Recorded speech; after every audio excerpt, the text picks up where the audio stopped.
Guys अस्सलाम वालेकुम, welcome back to my channel. आप सबका स्वागत है व्लॉग विद सादिया में। तो यहाँ पे जो है मेरे आज पेपर हो चुके हैं ख़त्म। तो अब यहाँ पे जो मैं बनाने लग गई हूँ न्यू शेड्यूल कैसा कि अब जो है मुझे अभी से लेके अक्टूबर या अक्टूबर से मार्च तक मुझे कैसे पढ़ाई करनी है, क्या करनी है। लेकिन ऐसा नहीं होता कि ये शेड्यूल जो है रेगुलरली फॉलो हो पाएगी। एक शेड्यूल है जो हमें बताता है कि ये हमें चीज़ें करनी है, वैसे करनी है। बिकॉज शेड्यूल कई बार हमें चेंज करना पड़ जाता है वीकली या कैसे भी। बिकॉज जो है बीच में हमारा कोई सपोज़ अर्जेंट काम आ गया तो वो सारी चीज़ें हमें देखनी पड़ती है, हमारे शेड्यूल के बीच में आ जाती हैं, तो एडजस्टमेंट करना पड़ता है। ये शेड्यूल मैं सिर्फ इसीलिए बना रही हूँ कि जैसे मुझे पता रहे कि हाँ मुझे ये चीज़ें करनी होती हैं इस टाइम पे, या ये है जैसे भी है। तो शेड्यूल इसीलिए बना रही हूँ, ऐसा कोई प्रॉपर वैसा नहीं है।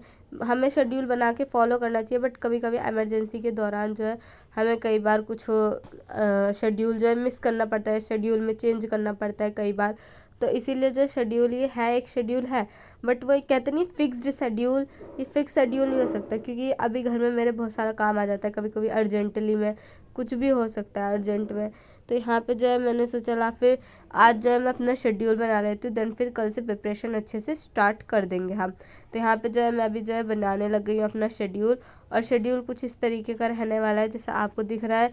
यहाँ पे मैंने 2 सेपरेट शेड्यूल्स बनाए हैं, जैसे कि स्कूल डेज़ के लिए अलग बनाया है। स्कूल डेज़ वाला जो है इसमें थोड़ा चेंज हो सकता है, बिकॉज जो है समटाइम्स हमारा या कुछ भी हो सकता है स्कूल डेज़ वाले में, हम लेट आ सकते हैं, या हमें कहीं अर्जेंटली जो मेरा ट्यूशन है वो जल्दी हो सकता है कभी कभार। तो स्कूल डेज़ वाले में थोड़ा टाइम टेबल चेंज हो सकता है।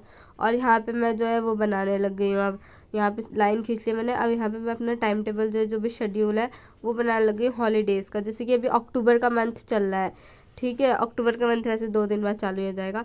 तो उसमें जो है हॉलीडेज़ हैं दशहरे की ये सारी, तो इनको कैसे यूटिलाइज़ करना है, क्योंकि देखो मेला वगैरह जो भी लगता है दशहरे का वो सारा तो शाम को लगता है। अगर हम कहीं घूमने गए भी तो क्योंकि आसपास सब जाते हैं, तो मेरा फिर जो हमारा भैया है वो भी कहता है कि हमें भी जाना है, तो उसके चक्कर में अगर ऐसे जाना पड़ गया शाम वाम को तो वो तो शाम को जाएंगे ना। तो शेड्यूल उसी हिसाब से बनाया मैंने कि जैसे मॉर्निंग में भी अगर मुझे शाम को कहीं जाना पड़ गया जो भी जैसे भी है, तो मॉर्निंग में भी हम क्या कहते हैं उसको कर सकते हैं, अपना टाइम जो है एडजस्ट कर सकते हैं। तो यहाँ पे मैं जो है शेड्यूल बना रही हूँ। मैं जो चीज़ें मेरे को जैसे साइड में लिखनी होती हैं तो मैं एरो बना के साइड में लिख देती हूँ कि इसके बाद मैं ये कर सकती हूँ। मुझे सपोज़ मैं भूलूँ नहीं, जैसे मैं लिखती तो नहीं हूँ उनको, लेकिन मैं भूलूँ नहीं इन सारी चीज़ों को, तो इसीलिए मैं जो है इनको एरो बना के एक जगह लिख लेती हूँ ताकि मेरा जो है अच्छे से हो जाए। सपोज़ जैसे मैं जब शेड्यूल खोलती हूँ अपना या कहीं पे भी देखती हूँ तो मैं कहीं अगर मैंने सब मिस्टेकली समझ लिया बीच का टाइम कहाँ गया, मैंने नोट डाउन नहीं करा क्या बीच का टाइम मिस्टेक हो गई है कैसे, तो इसीलिए मैं जो है साइड में एरो बना के लिख लेती हूँ ताकि कन्फ्यूजन ना हो आगे इन द फ्यूचर। बिकॉज़ कई बार ऐसा होता है कि हमारे माइंड से कुछ चीज़ें स्किप हो जाती हैं। तो यहाँ पे जो है इसीलिए मैंने लिखा है। और यहाँ पे मैंने जो है मेरी वो जो साइड में एक नोटबुक बनी हुई है इसमें मैंने पहले रफली शेड्यूल बनाया ताकि फेयर में कोई मिस्टेक ना हो, ऊपर नीचे ना हो जाए डिजिट। पर फिर भी ना चाहते हुए मेरा जो है यहाँ पे मिस्टेक हो गई। मेरे को डिजिट जो है 8 या 9 में थोड़ा कन्फ्यूजन हो गया, जहाँ मुझे मतलब टाइमिंग का थोड़ा कन्फ्यूजन हो गया। मैंने 8 की जगह 9 लिख दिया। जब मैंने फेयर में चेक करा, रफ़ में चेक करा, सॉरी, जब मैंने रफ़ में चेक करा तो मुझे पता चला कि अरे यहाँ पे 8 था, मैंने 9 लिख दिया। तो इसीलिए मैं थोड़ा कन्फ्यूजन हो गया था टाइमिंग में। तो और यहाँ पे मेरा जो है शेड्यूल एकदम बन चुका है और मैं यहाँ पे सब कुछ दोबारा समेट रही हूँ क्योंकि मेरी एक बहुत ही बेकार आदत है, मैं चाहे छोटा सा भी छोटा काम करूँ, मैं जो है सारी चीज़ें अपनी ऐसे फैला लेती हूँ पूरी की पूरी अपनी टेबल पे। स्कूल में भी मेरी यही आदत है, मैं ऐसे ही इसको ऐसे पूरा का पूरा फैला लेती हूँ अपनी डेस्क को। मेरी जो डेस्क मेट यानी कि जो मेरी बेस्ट फ्रेंड है वो भी कई बार मेरी चीज़ों को समेटती रहती है और वो भी ऐसी फैला देती है, तो उसकी चीज़ों को मैं भी समेटती रहती हूँ। तो हमारा तो ऐसे चलता रहता है कि कभी कोई किसी की शीट समेट रहा है, कोई किसी की चीज़ें समेट रहा है। तो और यहाँ पे मैं इसको भी जो है संभाल के रख दूँगी। फिर उसके बाद में देखते हैं इसको कहाँ पे रखना है, या कहीं पे वॉल में पेस्ट करना है या नहीं करना, जैसा भी होगा वो तो अभी बाद में सोच के बताऊँगी क्योंकि अभी मैंने उसके बारे में नहीं सोचा है कि इसको कहाँ पे रखना है, क्या करना है, कैसे करना है। तो अभी तो बस इतना ही बना है, आगे का देखते हैं क्या करना है। शेड्यूल में पूरी कोशिश करूँगी कि मैं शेड्यूल पे अपनी कंसिस्टेंसी बनाए रखूँ, इस शेड्यूल को फॉलो करूँ ज़रूर से ज़रूर। और जैसे आप लोग पता है यहाँ पे मैंने 2 तरीके के बनाए हैं। अब मैंने इसको ऐसे फोल्ड करके रखा है और इसके पीछे भी मैं कुछ ना कुछ ज़रूर बनाने वाली हूँ, कुछ ना कुछ तो पक्का करूँगी इसके साथ तरंगी। तो यहाँ पे जो है मैंने अब इसको अच्छे समेट दिया है। तो उसके बाद में मैं अभी क्वेश्चन पेपर लेने चली गई थी अपना, जो कि मैंने ढूंढा, पर ये मेरे हाथ में कौन सा क्वेश्चन पेपर लगा, मेरे हाथ में ये फिजिकल का क्वेश्चन पेपर लग गया, जो कि मैंने आपको लोगों को दिखा दिया। तो फिर मैंने सोचा ला पहले मैं अपना दूसरा क्वेश्चन पेपर दिखाती हूँ आप लोगों को। फिर ये मैं ढूंढ के लाई अपना क्वेश्चन पेपर बायो का। तो ये रहा मेरा बायो का क्वेश्चन पेपर, जो कि मैंने सोचा फिर मैंने यहाँ पे आप लोगों को दिखा रही हूँ अपना क्वेश्चन पेपर।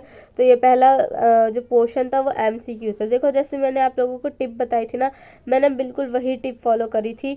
जैसे कि मैंने वो करा, पहले MCQ आते थे, सारे आते थे, तो उन MCQ को मैंने करा, MCQ को कर दिया। MCQ को करने के बाद में मैं डायरेक्ट लास्ट पेज पे पहुँच गई थी, लास्ट पेज पे पहुँच गई। उसके बाद में लास्ट पेज पे पहुँचने के बाद में जो है मैंने जो मेरे क्वेश्चंस थे उनको करा था। उसके बाद में हाँ मैंने टिक कर रखे हैं क्वेश्चंस पे, मैंने कौन कौन से क्वेश्चंस कर रखे हैं। और ये सर्कल मेरी फ्रेंड ने बता दिए थे, वो बता रही थी कि उसने कौन कौन से क्वेश्चन अटैम्प्ट करे हैं या नहीं करे हैं। बट मैंने यहाँ पे जितने पे टिक करे हैं मैंने वो सारे करे हैं। बट कहते नहीं है, एक प्रॉब्लम हो जाती है कि टाइम कम हो जाता है या पेपर लेंदी था। देखो पेपर तो तीन उसका था ही, लेंदी था, ठीक है ना। पेपर तो मतलब थोड़ा शॉर्ट था, 3 पेज का था बट शॉर्ट था। बट उसमें जो क्वेश्चन थे वो बहुत ही ज़्यादा लेंदी क्वेश्चन थे। इसमें बस ये जिससे मैंने क्रॉस लगाया ना, ये क्वेश्चन रह गया। ये क्वेश्चन ऐसे रह गया कि मैम ने पता है बोला कि टाइम नहीं था, टाइम नहीं है, जल्दी दे दो, बच्चे निकल रहे हैं, पेपर दे दो। और उसके चक्कर में मैम ने ले लिया मेरा पेपर 11:30 बजे ही। हमने कहा भी मैम टाइम है, टाइम है, पर मैम ने नहीं सुना। और फिर उसके बाद में जब मैम ने पेपर ले लिया उसके बाद में दे दिया हमने, तो सर आके कह रहे 12 बजे छुट्टी होगी, कोई नहीं जाएगा, अभी टाइम है। तो जब हमने कहा कि मैम पेपर दे दो प्लीज़, क्वेश्चन आता है हम कर लेंगे, हमें क्वेश्चन आता है हम कर लेंगे, बट मैम ने नहीं सुना। कह रही है अगर मैं तुम्हें दे देती हूँ, यहाँ पे बहुत से बच्चे मैं सब मांग रहे हैं, मैं उन्हें भी देना पड़ जाएगा मुझे, फिर उसके बाद में वो चीटिंग करने लगेंगे, क्या फ़ायदा होगा। ऐसी मेरी क्लास में एक और लड़की है, उसे भी चाहिए था, उससे भी नहीं दिया मैम ने। हमारे साथ तो कुछ ना कुछ होता ही रहता है। आज का व्लॉग करते हैं हम यहीं पर ख़त्म। तब तक के लिए bye bye. Don't forget to like share and subscribe, please subscribe कर देना, प्लीज़ प्लीज़ प्लीज़ प्लीज़। चलो बाय बाय, और मिलते हैं आप लोगों से कल नेक्स्ट व्लॉग में। तब तक के लिए बाय बाय।